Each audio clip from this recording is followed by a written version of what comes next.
Hello friends, good morning. मैं आपका दोस्त राजवीर सिंह। काफ़ी लंबे समय से गले की समस्या पीड़ित होने के कारण वीडियो नहीं बना पा रहा हूँ, लेकिन थोड़ा सा स्वास्थ्य ठीक है तो मैं आपको परसेंटेज पर बहुत अच्छा वीडियो दूंगा। कोई भी सवाल हम कैसे सोचें, कैसे थिंक करें, मैं वो आपको रास्ता बताऊंगा, बिल्कुल सूक्ष्म तरीका। ऐसा तरीका दूसरे किसी प्लेटफॉर्म पर आपको शायद बहुत कम मिलेगा, लेकिन मैं आपको परीक्षा की दृष्टि से हम कैसे हल करें, कैसे मेंटली सोचें, मैं आपको वो रास्ता देने की कोशिश कर रहा हूं। तो चलते आइए क्वेश्चंस पर। यदि किसी आयत की लंबाई में 20% की वृद्धि कर दी जाए एवं चौड़ाई में 10% की कमी कर दी जाए, तब आयत के क्षेत्रफल पर क्या प्रभाव पड़ेगा। इस तरह क्वेश्चन बड़े सिंपल होते हैं, लेकिन सोचे हम क्या। मैं आपको वर्बली बता दूं, देखो, आयत की लंबाई में 20% की वृद्धि, तो ऐसी जहां प्रतिशत वृद्धि हो वहां हम ऐसी संख्या मानेंगे। जैसे हमने लंबाई 10 मान ली, तो 10 का 20% 2 हो जाएगी, तो अब कितनी होगी, पहले 10 थी तो अब होगी 12। ऐसी चौड़ाई में 10% कमी, पहले 10 थी तो अब हो जाएगी 9। तो 10 घाई 100, पहले 100 हो गया, अब कितना हो गया, 12 डिग्मा 108, यानी 8% की वृद्धि हो जाएगी। ये आपका आंसर है। इस तरह से हम हल करेंगे, लेकिन मैं आपको लिख के बताऊंगा। हमने लंबाई मान ली 10 है, क्योंकि 10 का हम 20% आसानी से निकाल सकते हैं। चौड़ाई भी हमने 10 मान ली है, तो क्षेत्रफल कितना हो गया, लंबाई गुना चौड़ाई, 10 गुना 10, ये हमारा वर्बली इसमें सोचना है। इसी प्रकार अब लंबाई में 10% 20% की वृद्धि हो गई। पहले लंबाई कितनी थी, 10, 10 का 20% वृद्धि कर दो, 10 का 20% होगा 2, अब हो गई 12। चौड़ाई कितनी हो गई, पहले 10 थी, अब 10% की कमी, 10 का 10% होगा 1, 10 माइनस 1 बराबर 9। तो क्षेत्रफल होगा लंबाई गुना चौड़ाई, 12 लंबाई है, चौड़ाई है 9, 12 निमा 108। पहले कितना था, 10 था, 100 था, अब हो गया 108, तो कितने परसेंट वृद्धि हो गई, 8 की। लेकिन निकालने कैसे हम, निकालने के लिए प्रतिशत वृद्धि बराबर होगा 108 माइनस 100, पहले कितना था, बटे 100 और गुना 100। इस 100 से ये 100 कट जाएगा, तो कितनी, 8% की वृद्धि। इतना हमने वर्बली निकाल दिया था। करना इस तरह से, लेकिन मेंटली हमें सोचना है, हमें ये सब कुछ सोच सकते हैं और आगे हम हल कर सकते हैं। इसी तरह चलते हैं हम नेक्स्ट क्वेश्चन। दोस्तों, जो सवाल मैं समझा रहा हूँ बहुत ही इंटरेस्टिंग सवाल है और बहुत ही अल्प समय में हम बिना किसी लिखे का हल कर सकते हैं।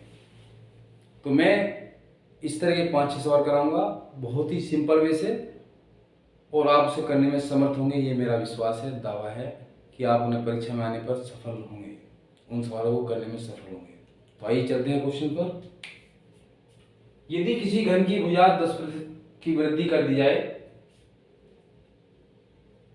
तब घन के वक्रपृष्ठ एवं आयतन में होने वाली प्रतिशत वृद्धि ज्ञात कीजिए। पहले हमें घन के बारे में जानकारी होनी चाहिए। घन क्या है, घन की लंबाई, चौड़ाई, ऊंचाई तीनों बराबर होती है।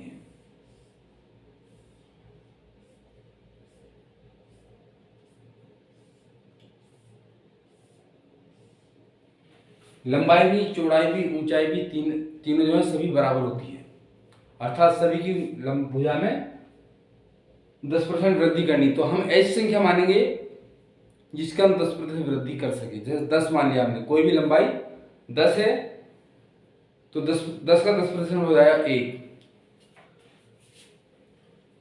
तो इसकी भुजा यदि हम 10 मानते हैं तो पहले निकालना है वक्रपृष्ठ।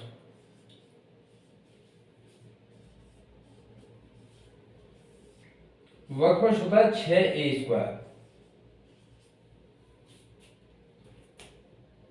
6 या 6 गुना भुजा की घात 2,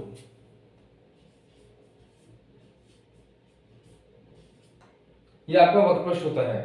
तो ये संख्या 6, इसका कोई अंतर नहीं पड़ता, तो हम वर्गपृष्ठ प्रोपोर्शनल जो होगा किसके, भुजा की पावर 2 के।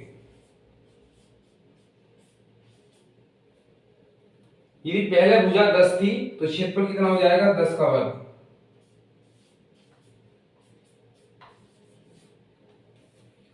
अब भुजा हो गई 10% वृद्धि, 10 की जगह कितना होगा, 10 × 11,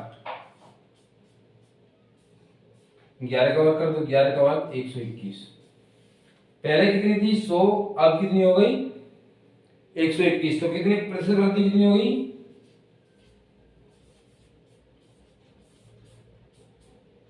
121 में 100 घटा दीजिए, 21%।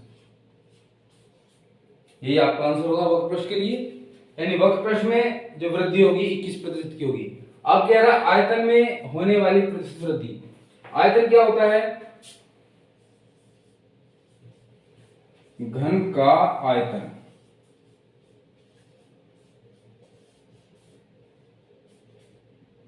भुजा की पावर 3। पहले भुजा यदि 10 थी तो आयतन हो गया, आयतन को हम 20 से प्रकट करते हैं, 10 की पावर 3, 1000। अब कितना हो गया, 10 की 10% वृद्धि कर दो, 10 का 10% होता है 1 की पावर 3, तो आयतन हो गया 11 की पावर 3 हो गया 1331। ये बात समझ में आ गई। अब मेरा निकालिए प्रतिशत वृद्धि, इसमें से इसे हटाइए, 1331 माइनस 1000 बटे कितने पर हुई वृद्धि, 1000 पर, और गुना 100। तो इस तरह जो आपका आंसर आएगा 3.1 इतने प्रतिशत।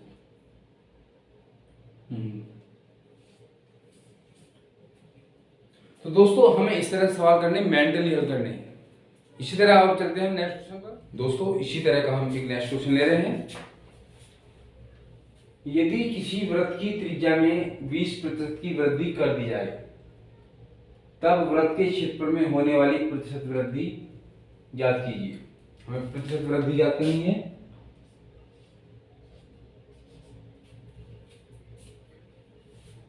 तो ऐसे कैसे भी सवाल आ जाए, किसी भी आकृति का आ जाए, हमें उसका फॉर्मूला पता होना चाहिए। तो वृत्त का क्षेत्रफल है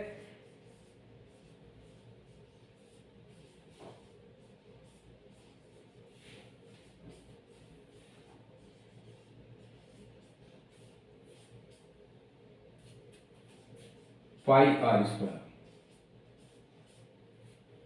यानी क्षेत्रफल जो प्रोपोर्शनल है r के, ये कांस्टेंट राशि है, इसे हमें नहीं देखना, हमें इसे नहीं देखना, हमें यानी कि क्षेत्रफल जो है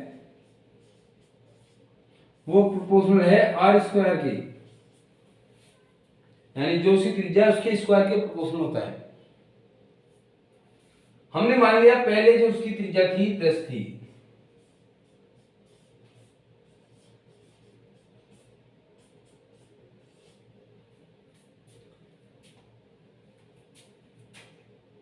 अब जो नई त्रिज्या हो गई ये r1 मान लो, 10 का 10% होता है 1, 10 + 1 = 11। तो इस तरह क्षेत्रफल जो a1 निकालेंगे हम, a1 क्षेत्रफल माना हमने 10 का वर्ग हो जाएगा, 10 का वर्ग 100। यदि हम दूसरे क्षेत्रफल a2 माने, त्रिज्या हो गई 11, तो 11 का वर्ग,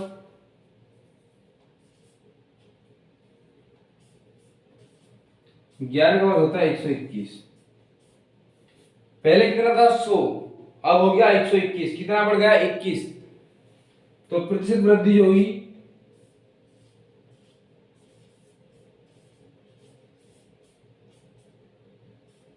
121 माइनस 100 कितने पर हुई है वृद्धि? 100 पर हुई, और परसेंटेज निकालने के लिए हमें 100 से इसे गुना करना हुआ।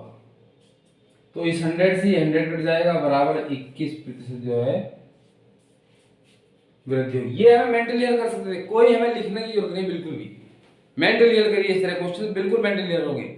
इस तरह से हम चलते हैं नेक्स्ट। दोस्तों मैं आज ज्यादातर ज्यामितीय आकृति जो है उन पर आधारित क्वेश्चन परसेंटेज जो आते हैं उन्हें हल कराने की कोशिश कर रहा हूं। आइए चलते हैं नेक्स्ट क्वेश्चन पर।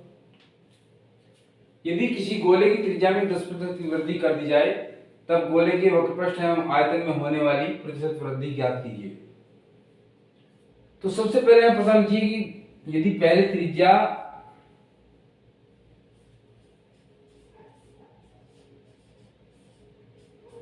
10 है,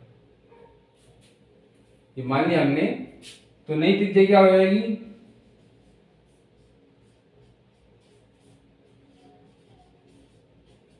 10 का 10% 1 होता है, 10 प्लस 1 बराबर 11। ये हमारा बेसिक फंडा है। अब आइए क्वेश्चन पर। वक्रपृष्ठ क्या होता है?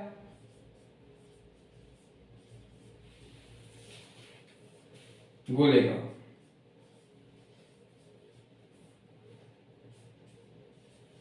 चार पाई आर स्क्वायर। तो गोले के वक्रपृष्ठ का इस पे प्रभाव नहीं पड़ेगा।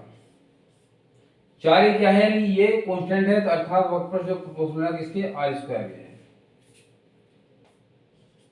ये फंडामेंटल है। यहां यदि पहले त्रिज्या 10 थी तो वक्रपृष्ठ ए हो जाएगा a1 बराबर a1 प्रोपोर्शनल हो जाएगा 10 के वर्ग के, और दूसरा क्षेत्रफल जो होगा, अब त्रिज्या होगी 11, 11 का वर्ग। अब यहां से 100 से कितनी हो गई? 121, यानी 100 पर वृद्धि कितनी हुई? 21 की हो गई। यही आपका आंसर है, 21%।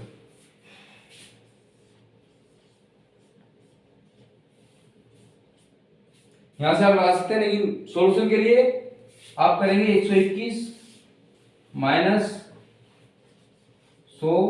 ये वृद्धि कितने पर है? 100 पर है, तो परसेंटेज निकालेंगे, 100 की हम गुणा करेंगे,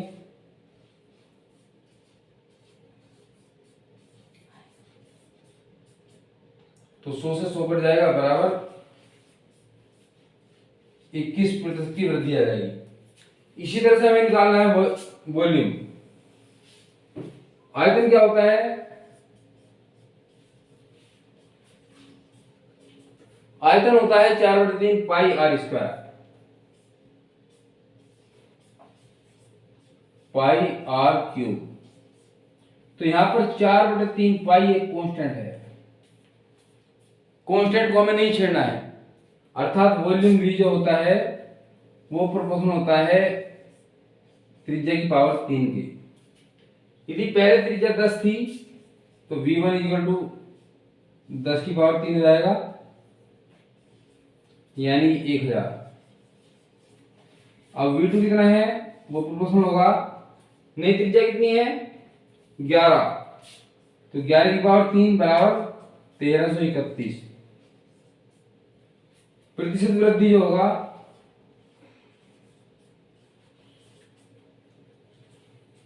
इसमें से इसे घटाइए, 1331 माइनस 1000 बटे ये वृद्धि कितने पर हुई? 1000 पर, और परसेंटेज निकालने के लिए 100 से गुना करते हैं, तो ये जो आएगा आपको उत्तर आएगा 33.1%। ये सवाल हमें इसी तरह मेंटली हल करने हैं। इसी तरह से हम डिफरेंट क्वेश्चन हल करेंगे, आगे बढ़ेंगे। चलते हैं नेक्स्ट। दोस्तों हम इसी तरह का एक सवाल और लेंगे, बहुत ही अच्छा सवाल है। यदि किसी शंकु के आधार की त्रिज्या में 10% की वृद्धि एवं ऊंचाई में 20% की कमी कर दी जाए तब शंकु के आयतन पर क्या प्रभाव पड़ेगा? तो हमारा वही फंडामेंटल है, त्रिज्या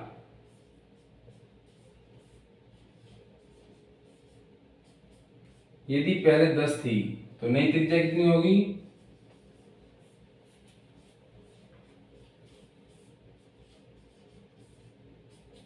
10% वृद्धि करें यानी 10 का 10% हो जाएगा 1, 10 + 1 = 11। इसी प्रकार ऊंचाई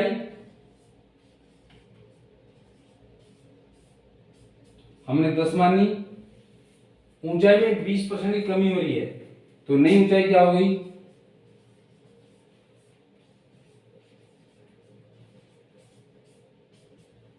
10 का 20% होगा 2, यानी 10 में से यदि कमी कर रहे हैं तो घटा देंगे -2 बराबर हो गई 8। ये हमें सोचना है। अब शंकु का आयतन जो होता है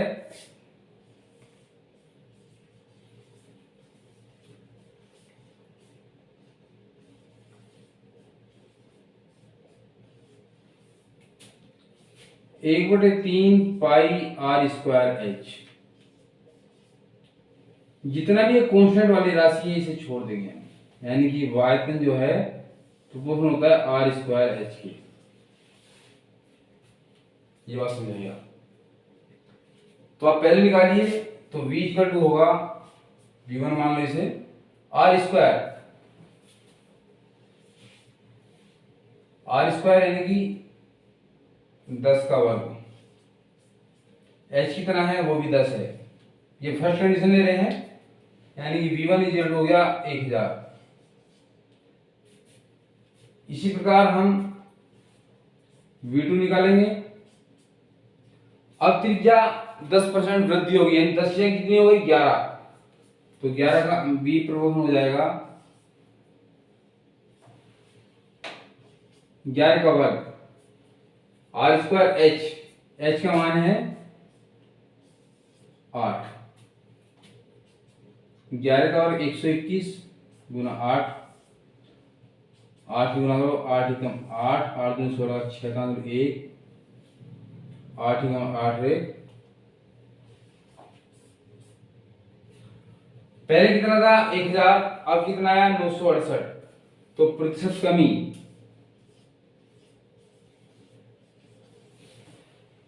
क्योंकि ये घट गया है, तो 968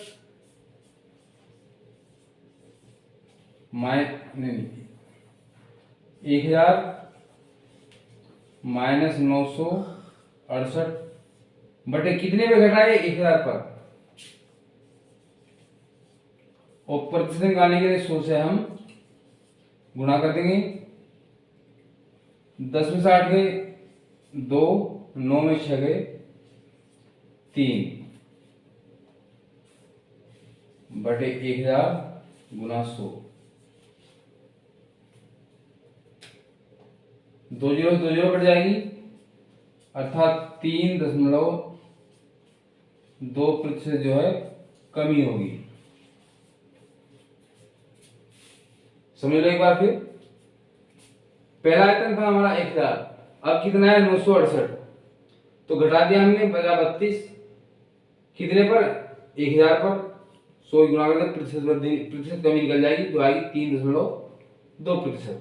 इसी तरह हम एक क्वेश्चन और लेंगे दोस्तों। एक आकृति संबंधी एक सवाल और ले रहा हूं मैं, बड़ा ही सिंपल सवाल है, इंटरेस्टिंग सवाल है, आपसे हल करेंगे बहुत ही सिंपल वे से।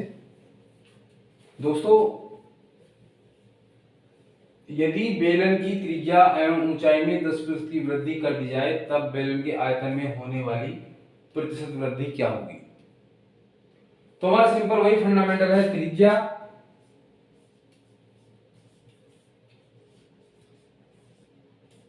यदि हम 10 मान लें तो नई त्रिज्या क्या हो जाएगी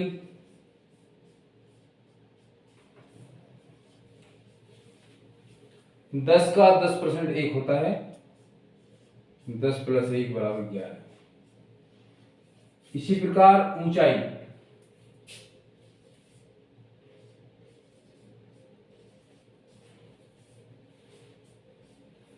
हम ऐसी संख्या मानेंगे जिसका वो परसेंटेज आसानी से निकाला जा सके। यदि 15% होता तो हम क्या मानते 100 मानते। तो यहां पर 10% है कि 10% का 10% आसानी से निकाला जा सकता है, तो नई ऊंचाई क्या हो जाएगी 10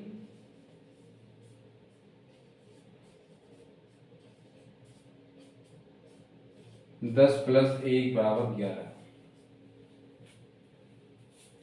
अब हम बेलन के आयतन का सूत्र पता होना चाहिए। बेलन का आयतन होता है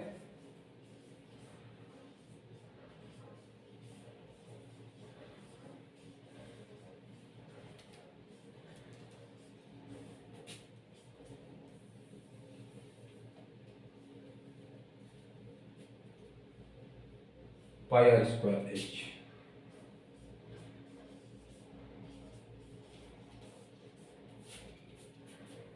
बेलन का आयतन पाई आर स्क्वायर एच। ये जो कांस्टेंट राशि इसे हम छोड़ दें, यानी ये प्रोपोर्शनल जो होता है आर स्क्वायर एच पे डिपेंड करता है। तो फर्स्ट कंडीशन में आपको वॉल्यूम होगा आर स्क्वायर, त्रिज्या कितनी है 10, 10 का वर्ग इंटू एच कितनी है, वो भी 10 है, यानी ये प्रोपोर्शनल जो होगा आपका 1000 के होगा। सेकंड कंडीशन में यदि ये वॉल्यूम V1 था तो हम लेते हैं V2। अब नई त्रिज्या है 11, तो 11 का वर्ग हो जाएगा इंटू एच, ऊंचाई कितनी है वो भी 11 है, अर्थात 11 की पावर 3 होता है 1331।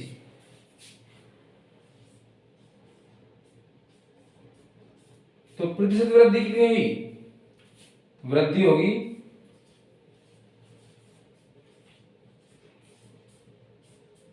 1331 में घटा दीजिए